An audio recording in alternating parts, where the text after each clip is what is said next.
Education gets screwed up for the simple fact that you're moving from place to place, Or whatever, they're on drugs or whatever. They're having.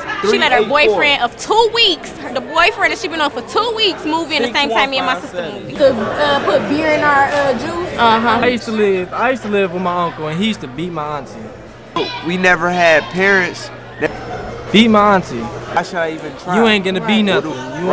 You ain't amount to nothing. You can be a bum. No, and when you in the foster care system, you really got chances, but your chances are limited.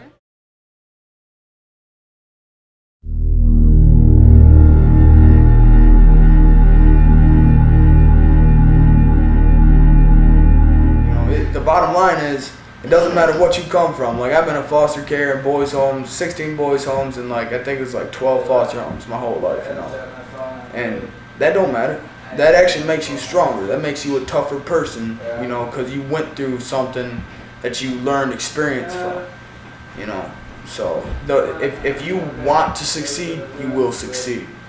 If you don't, then you don't. And some people just lose the willpower when they go through foster care, you know. They lose the self-respect. They just don't know how to carry on without someone telling them what to do. That's what happens when you put a kid in that situation. It institutionalizes them so that they're either screwed and stuck in the system their whole life, like in prison,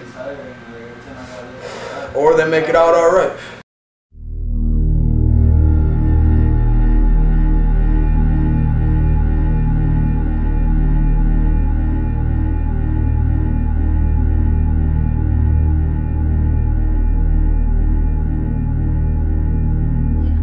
Are we gonna go out of our neighborhood without getting caught? Because somebody's gonna shake you down for something, without getting caught, to make it all the way to a building that's spick and span like the Renaissance Center.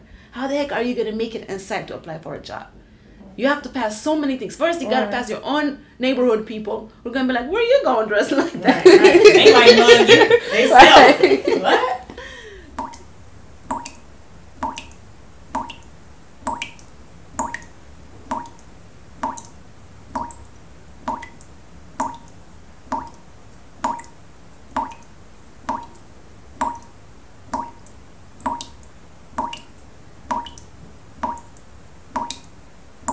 You don't really care about the paycheck. And another thing with education, your education gets screwed up for the simple fact that you're moving from place to place. You at one place, something happened there, you got to move to a different place. Then group homes closed down. I was in a group home and it got shut down and we had to move to a different house. I had to change schools. Just moving from place to place is all bad. It's easier for somebody in South Korea to go to a school that will guarantee them to go to Harvard, to Yale. Yes. There are schools that will guarantee them. And here there isn't a school that will guarantee us to go to Country Day. That's like an Ivy League school right here for high school. There is not a school. Forget Yale. Can you get one student out of Martin Luther King to go to Yale or Harvard? You know what I'm saying? What are the chances out of getting one student to be guaranteed to one of the Ivy League schools out of each Detroit public school? One. But in other countries, they aim to come into our Ivy League schools. And they actually make it in large numbers. About school. School? Yeah, I went along the school route, but you know, that's something I should have stuck with more. I'm not gonna lie. Not everybody comes out of this situation unscathed. You know, my problem was I didn't really do a whole lot of school. You know, but it doesn't change the fact that even if you don't do school, I went ahead and I studied for 2 months and got my GED, and I did damn good on it too. You know, and you know, once that happened, yeah. You got to recover your losses.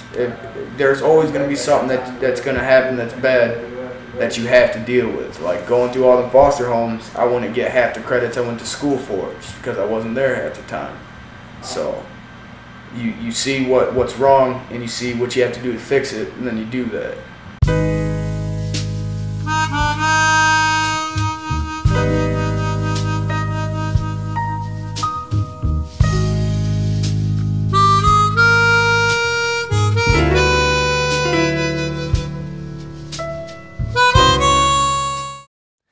I was birthed into this earth of crackheads and dope fiends, broke dreams, winos and fine hoes, blindfolds, disclose the truth, dispose the youth till they become some drug dealer or thug killer, bank robber or rank father, harlots with large tits and no wits as the wise look out their eyes and despise was soon to rise. But AIDS plagues and invades every age, every waged war from Afghan to Pakistan stands hate and destruction, discussions of recession is depressing. Famine in the landing, deacons in the pulpit speaking foolish, but there's really no need to prolong or go on, because even as I speak, God's still on the throne.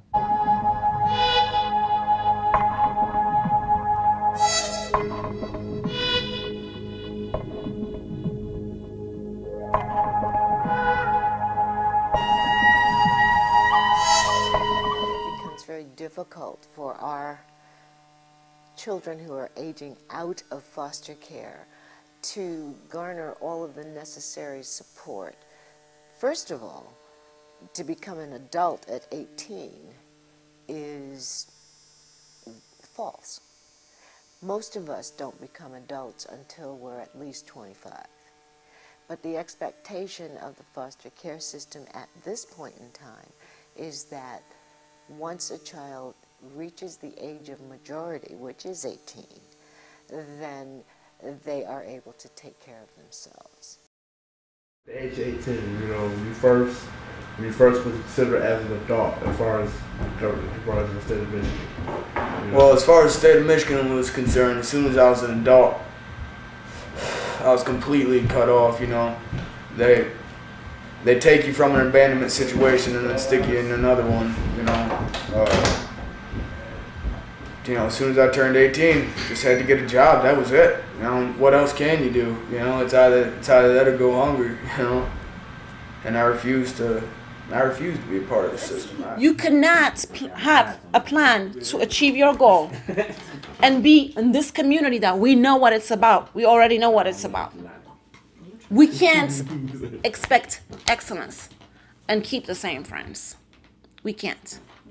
So it's so important that you make that decision. It's not about being fake. It's about being real to yourself and your calling. If you're going to truly accept your calling, that's the sacrifice you have to make.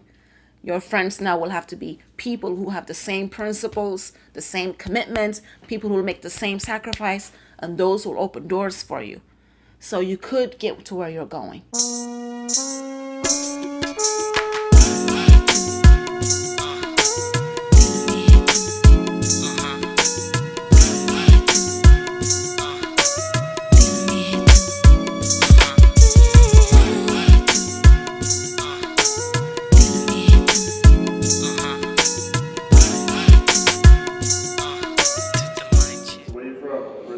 Detroit, Michigan. Right. So how did you hear about the scholarship program? Well, I first heard about the scholarship program from one of the mentors or program coordinators for Don Bosco, and he asked me to come up here on a tour to be a chaperone or just one of the older youth from foster care up here. So when I came up here, I found out about the program because I was listening to the people that originally started the program tell me the benefits and all the stuff they was trying to do with the program, like from bringing foster care youth from all over Michigan and all over other areas to here.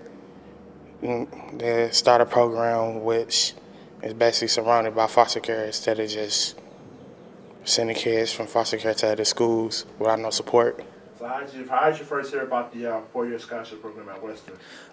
Actually, I think it was my DHS worker told my grandma about it, and it was history from there. Do you think, if it wasn't for the program at Western, you think you'd be in school right now? I mean, what do you think you're doing right now? Yeah, I think I'd be in school because I had football offers places, and I played here for a minute. I played first semester, but I had to get off the team because grades, you know. Right. But that's a whole nother story. But yeah, so I think I would, but don't get me wrong, it's it's a great program. It helps out a lot of people. So, but just me personally, yeah, I know I would be. I'm college bound. It was no doubt about that. So moving from Detroit in the urban city all the way out here to Kalamazoo, like how hard was that transition for you? Like, well, Kalamazoo is a lot different from Detroit. I mean, I don't know, Detroit. I love my city. It's totally different out here. But I mean, I guess it's kind of easier, because I mean, I don't know, just people from Detroit kind of relate with me, It's our hometown, it's our home turf. We feel comfortable. But at the same time, it's a lot of places, you got to keep your guard up. And, I don't really let my guard down here, but I know, it's not Detroit. So, I feel kind of like, I guess safe. How many youth are in the SETA scholarship? 70. 70? Yes. How many of them are academically knowledgeable after this semester? 11. 11. That's a success. Yeah. I think that's wonderful. And then even with the 11, I want to see if they've maintained at least 1.0, at least, then they've been in class. Yeah. They've at least gotten a D. So I want to see with those who just partied and just did not see this as an opportunity to improve their lives. If they were planning to have a good time, it's okay, but like, how do you continue to have a good time exactly? Because you don't want to do this for 4 years. How can you party for 4 or 5 years? So class. Exactly, you have to actually get a C at least. Maybe you want to change your major.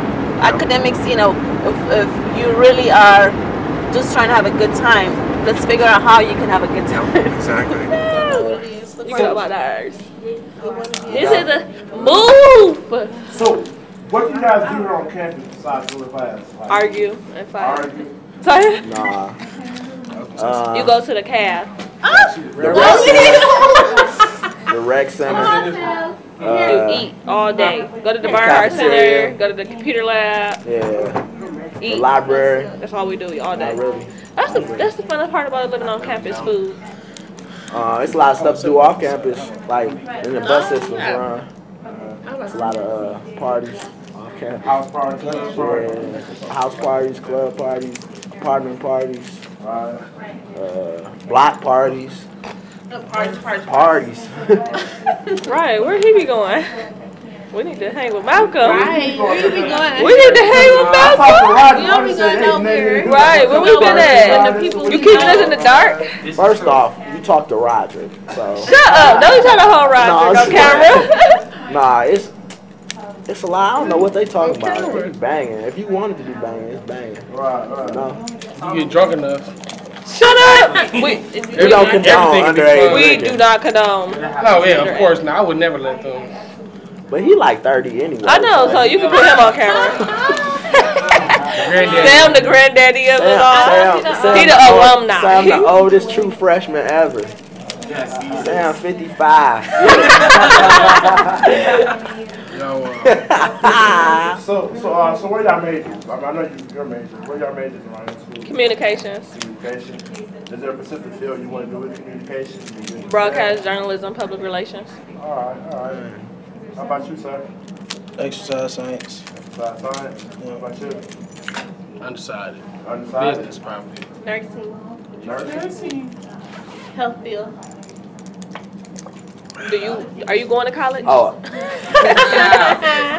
Sorry, you already did interview with me. Yeah, okay, so what? Exclusive. Oh, exclusive. Would you tell him your major? Yeah, pre-business. Yeah, I don't know what I want to do specifically yet,